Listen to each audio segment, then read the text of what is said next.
टोहाना से बीएसपी की सीट से चेयरमैन पद के प्रत्याशी बीएस फानर जी आज हमारे साथ है। यहाँ पर वो विपिन परमार बहुत लंबे से आमरण अनशन पर बैठे हैं, उनके लिए यहाँ पर ये पहुँचे हैं। आइए उनसे बात करते हैं और जानते हैं उनके आने का यहाँ पर कारण। आप यहाँ पर आए हैं विपिन परमार के लिए, क्या कुछ आपको यहाँ पर जानने को मिला? ये बड़े दुख की बात है कि हमारे टोहाना के अंदर विपिन कुमार जी लगभग आज 6 दिन कंप्लीट हो गए मरण व्रत पे बैठे हैं ये। और मुद्दा क्या है कि इनकी पुत्रवधू को कुछ लोगों ने एक साजिश के तहत उनको ब्लैकमेल करके सेक्स स्कैंडल में फंसा लिया, जिससे इनको परिवार को, इनके मान सम्मान को आंच लगी। इन्होंने अपने परिवार को बचाने के लिए बहुत कुछ किया है, कंप्लेंट्स की हैं, लेकिन आज तक इनको इंसाफ नहीं मिला। इंसानियत के नाते आज हम इस बात की अपील करने आए हैं मीडिया से, प्रशासन से, सरकार के जो नुमाइंदे हैं, जो जिम्मेवार पदों पर बने हुए हैं, कि जो इनकी इंसाफ की लड़ाई है, इनको परिवार को इंसाफ मिलना चाहिए।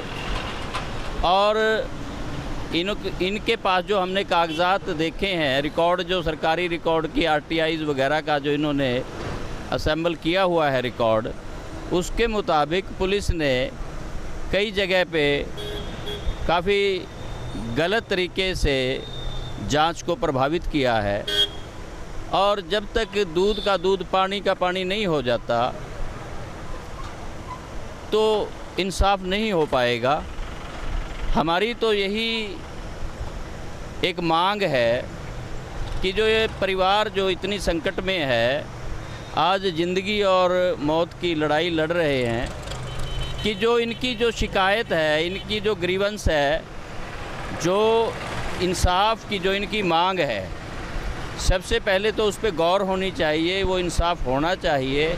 और उससे भी पहले जो इनको मरण व्रत पे बैठने के लिए मजबूर होना पड़ा है, इनको किसी भी टाइम, आज 6वां दिन है, कोई तकलीफ़ आ सकती है बड़ी ज़्यादा।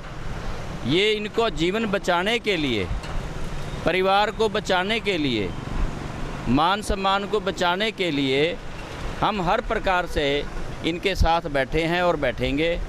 जो भी प्रक्रिया का काम है वो चलता रहे, लेकिन प्रशासन की और जो जनप्रतिनिधि हैं और जो समाज के सभी जो संवेदनशील लोग हैं, सभ्य समाज है ये, उनको आके इस बात की पड़ताल ज़रूर करनी चाहिए कि कम से कम जो इनकी बात है, जो जायज़ मांग है, आर्म्स एक्ट है, जो गैंग ये बताते हैं, उसमें इनसे इनका पक्ष सुना जाना चाहिए।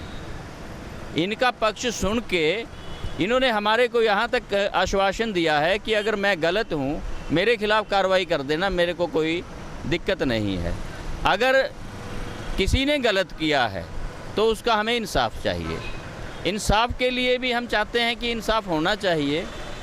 और जो ये परिवार के ऊपर आज संकट है, हम उससे भी ज़्यादा इस बात से चिंतित हैं कि इनके जीवन को कोई खतरा नहीं पैदा होना चाहिए। आप यहाँ इनसे मिलने आए हैं, तो क्या कुछ आश्वासन आपकी तरफ से दिया गया है इन्हें? आश्वासन कोई हम राजनीतिक जो आश्वासन होते हैं उस तरीके से नहीं आए हैं बहन जी। हमारी तरफ से हमने इनके साथ भावनात्मक हमारी एक साझ है। हम चाहते हैं कि परिवार, इनका जीवन, इनका मान सम्मान एक गरिमा से होना चाहिए, गरिमा इनको मिलनी चाहिए। और जिस दिन ये बैठे थे, हम उसी दिन से इनके पास आकर के हमने इनको कहा कि ये आपकी नहीं, ये समाज की लड़ाई है, ये मानवता की लड़ाई है। मानवता के अधिकार के लिए, मानवता की सुरक्षा के लिए हम आपके पास आए। आप टोहाना नगर परिषद में चेयरमैन उम्मीदवार के, बीएसपी के उम्मीदवार भी है, तो ऐसे में आप कहाँ देख रहे हैं बीएसपी को और इस चुनावी माहौल?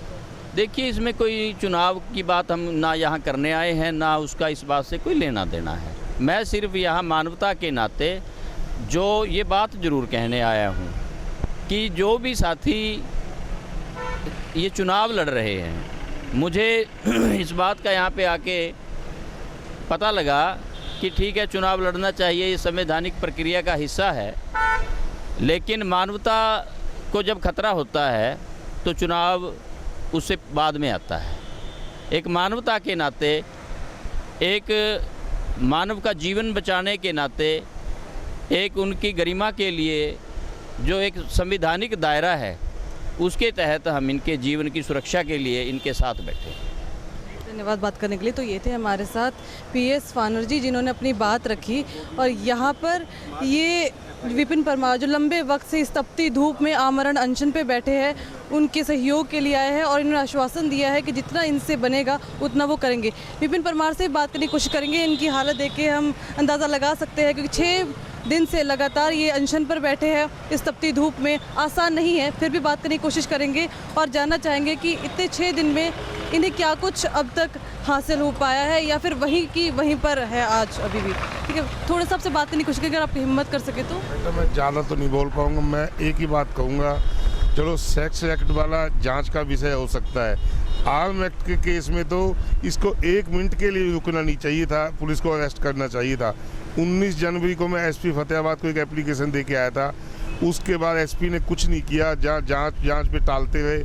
फिर मैंने सीएम विंडो लगाई, 31/3 को उसके पर्चा दर्ज हुआ। 31/3 पे आर्म एक्ट का पर्चा दर्ज है, दोनाली चला रहा है, उसके पास लाइसेंस है नहीं। पता नहीं क्या पुलिस की ऐसी मजबूरी है, क्या वो सेलिब्रिटी है या पुलिस पे कोई प्रेशर है, मैं नहीं जानता। मेरे को चाहे कोई भी कहे, मैं यहाँ से मर के ही उठूँगा, या इंसाफ है। आर्म एक्ट के पर्चे जो FIR है 25/285, उसमें इसकी गिरफ्तारी के लिए कोई बड़े से बड़ा वकील या जज मेरे को ये जचा दे कि मैं गलत हूँ तो मैं उठ जाऊँगा, वरना मैं उसकी गिरफ्तारी के बिना नहीं उठूँगा। यहाँ पर इनकी लगातार अपनी मांगों को लेकर ये डटे हुए हैं। अब तो ये देखने वाली बात होगी कि इनकी मांगें कब तक पूरी होगी या फिर सरकार यूं ही अनदेखी करती रहेगी। कैमरामैन रमन के साथ में शिवानी हंस, A1 हरियाणा। लेटेस्ट वीडियोस के लिए अभी सब्सक्राइब करें A1 हरियाणा को और प्रेस करें बेल आइकन, ताकि सभी अपडेट्स आपको मिले सबसे पहले।